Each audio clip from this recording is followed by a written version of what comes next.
Hi everybody, welcome to another in a series of interviews, Inspiring Connections. I am thrilled to be here today with Niall Fennessy. He's a professional photographer for over 25 years. I've been having great chats with Niall and I'm excited to bring him on the show.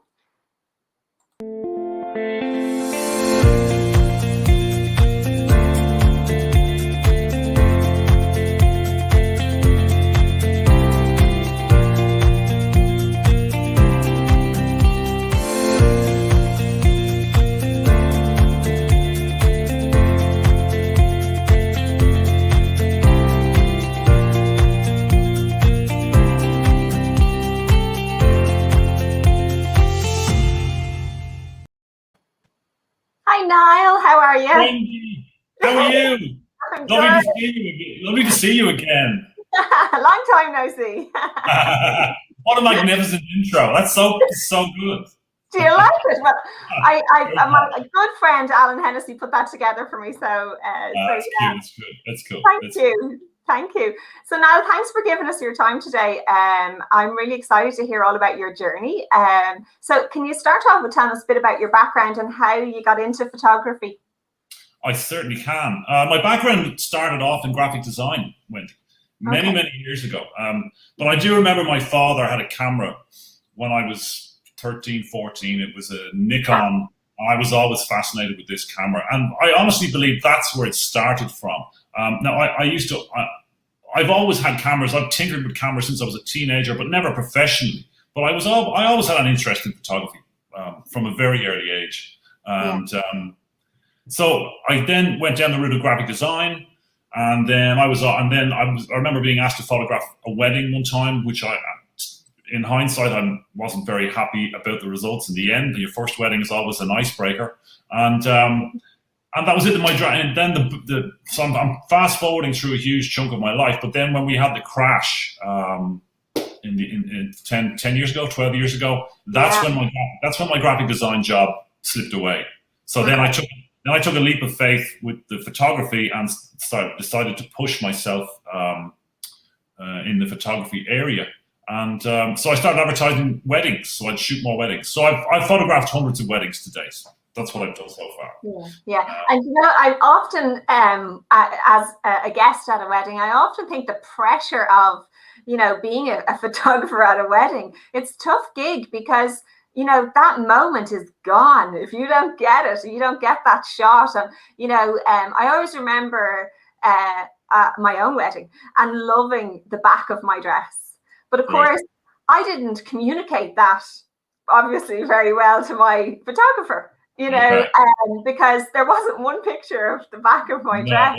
Oh, he slipped up there, or she slipped up there, yeah. The way, and you kind of go, wow, but look, we got one afterwards. But like, as I say, but that was down to me as well from a communication point of view, that I didn't kind of elaborate the detail in the back of the dress, etc. But as my point, I suppose, is that the pressure on the photographer to a degree, but there's obviously something in it that you enjoy doing too, to do it at the beginning of your career. Yes, it was certainly a stepping stone to where I am now. I remember at the time being extremely headstrong that I wanted to be a wedding photographer, and I did it. I did it for years. As I said, I photographed hundreds of weddings, but it doesn't do it for me anymore. So I'm bringing those skills with me anyway to do what I'm doing at the moment.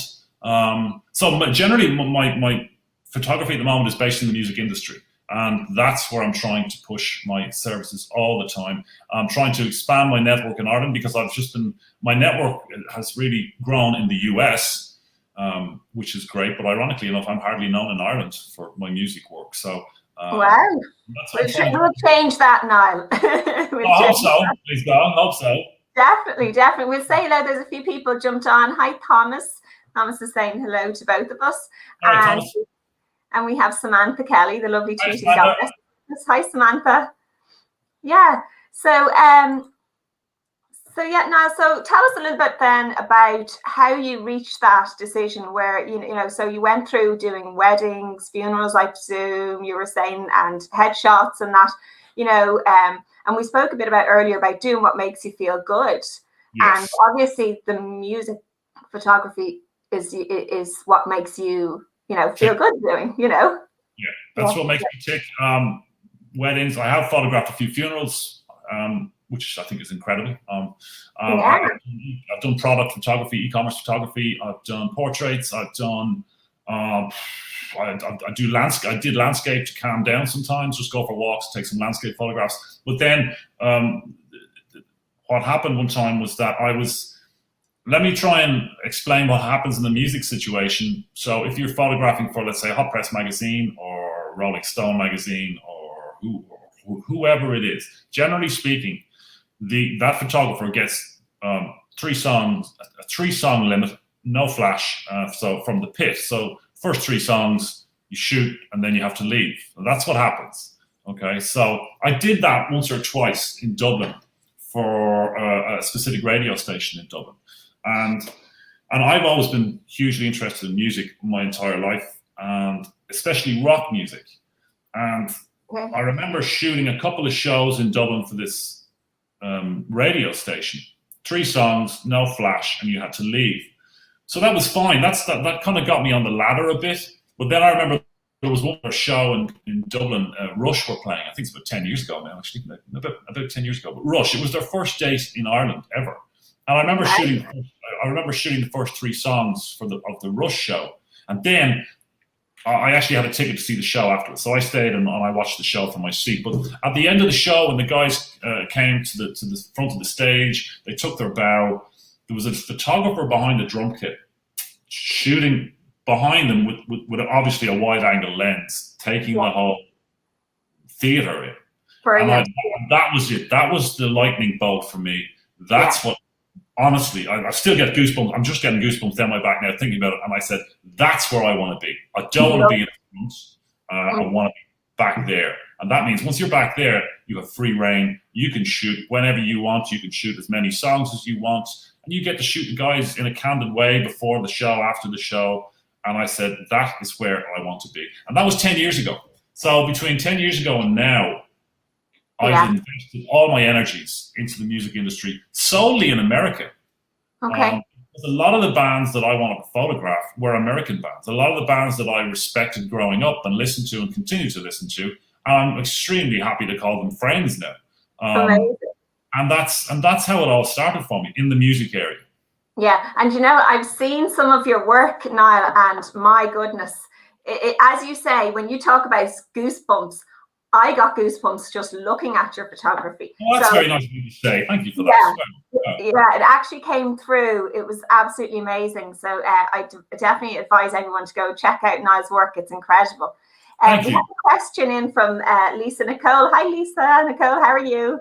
So hi, Wendy. Not interested in hearing thinking for music photography in this climate and events generally. It's been impacted so badly. So how has COVID impacted your business? Completely. Hi, Lisa. Absolutely. There's been no business. There's been no business like show business through the whole COVID.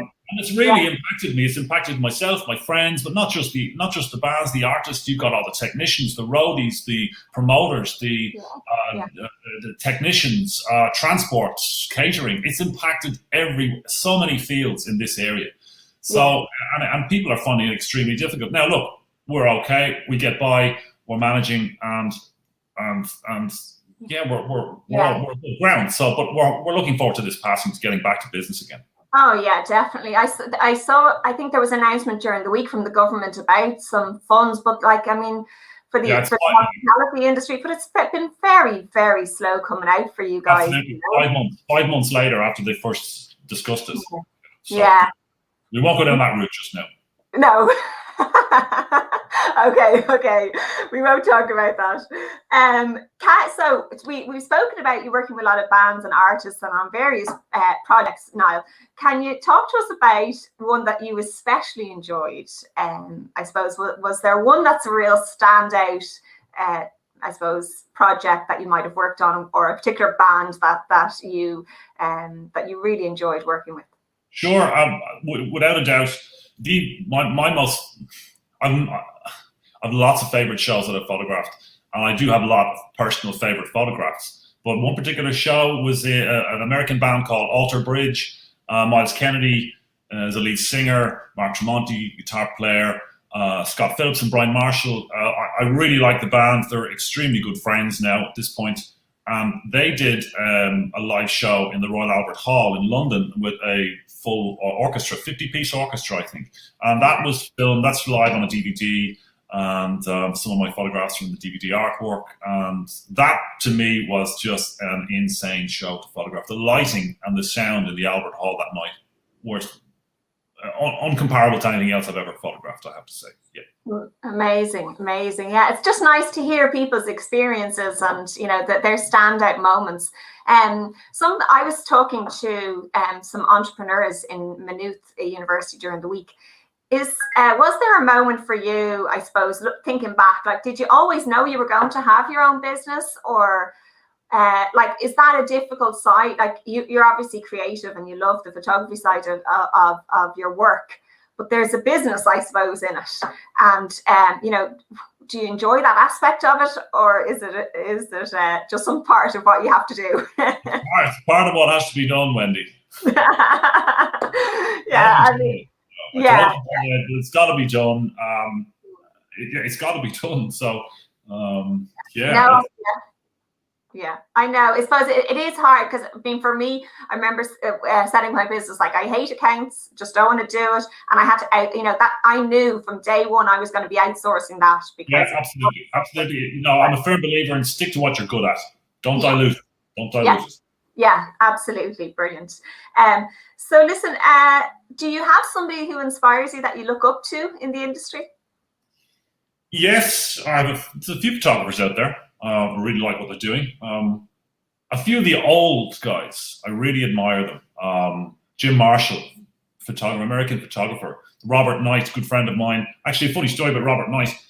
Robert Knight, you can check him out online, and he's got a lot of history in the music photography field.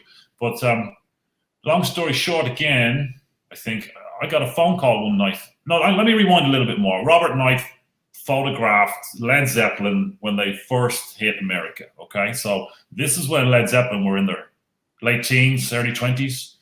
They were just starting to get some traction. And Robert Knight was involved with Led Zeppelin and Jimi Hendrix from a very young age. Anyway, I remember getting a phone call from Robert one night.